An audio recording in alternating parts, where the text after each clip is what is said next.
La justice, ça coûte cher. Ce n'est pas totalement vrai. En France, la justice a pour principe d'être gratuite et accessible à tous, car les salaires des magistrats sont pris en charge par l'État. Il peut rester à votre charge vos propres frais de justice. Avant même de commencer un procès, pensez à vous renseigner auprès d'organismes juridiques gratuits, comme le Conseil départemental de l'accès au droit. Oh, j'ai entendu parler de l'aide juridictionnelle. Comment ça marche? L'aide juridictionnelle vous permet, si vous avez de faibles ressources, de bénéficier d'une prise en charge totale ou partielle par l'État de vos honoraires et frais de justice. Attention, les dommages et intérêts auxquels vous pouvez être condamné ne seront pas pris en charge. Et je fais comment pour l'avoir?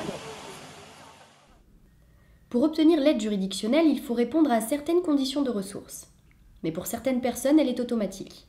Il s'agit des personnes bénéficiant de l'allocation de solidarité aux personnes âgées, du revenu de solidarité socle, de l'allocation temporaire d'attente, ou encore des personnes victimes d'un crime particulièrement grave, viol, actes de torture et de barbarie.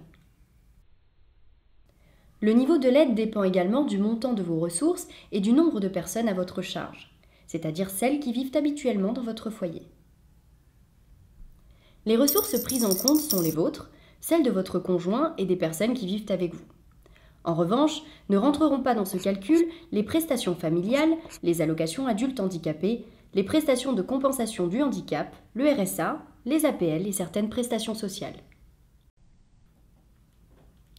Vous pouvez demander cette aide avant ou pendant l'affaire en retirant un formulaire à la mairie ou au tribunal.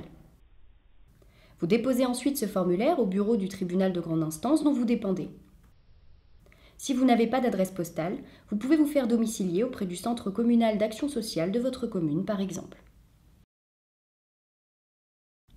Si vous êtes pris en charge totalement, vous ne devrez payer que les 13 € de droits de plaidoirie. Si l'aide est partielle, vous paierez selon le pourcentage de prise en charge une partie des honoraires d'avocat. Si vous n'obtenez pas l'aide juridictionnelle, vous pouvez aussi vous renseigner auprès d'un assureur. Il existe des contrats appelés protection juridique qui permettent de se faire rembourser certains frais engagés dans un procès. Attention par contre au domaine pris en charge par l'assurance. Bon, si j'ai pas le droit à ça, ça me coûte combien? Il n'y a pas de règle précise, cela va dépendre de la complexité et de la durée de l'affaire. Pour vous donner quelques exemples, il y a les frais d'huissier, d'expertise et d'avocat. Pour les frais d'huissier, le tarif peut aller de 150 € pour un simple recouvrement de créances à 2000 € pour une procédure d'expulsion. L'acte le plus courant est le constat d'huissier qui coûte en moyenne 250 € de l'heure. Pour les frais d'expertise, n'oubliez pas que les rapports d'experts coûtent cher et peuvent atteindre plusieurs milliers d'euros.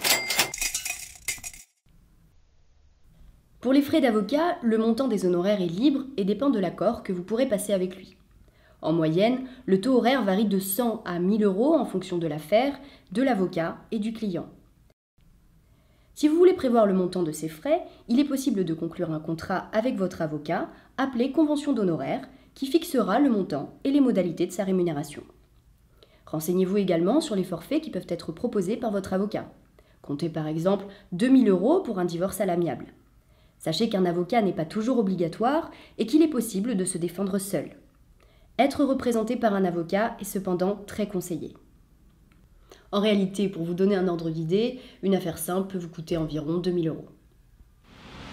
Bon bah cool, j'ai l'aide juridictionnelle, je fais un procès. Attention, agir en justice doit répondre à un réel besoin. Et si vous en abusez, vous pouvez être condamné à 3000 € d'amende et à verser des dommages et intérêts à votre adversaire. Et avant d'engager un procès, n'oubliez pas que si vous perdez, vous devrez peut-être rembourser votre adversaire de ses frais de justice. Une procédure judiciaire peut être longue et onéreuse. N'hésitez pas à vous rapprocher d'un professionnel du droit. Car, comme le dit le bon vieux dicton, parfois, un bon arrangement vaut mieux qu'un mauvais procès.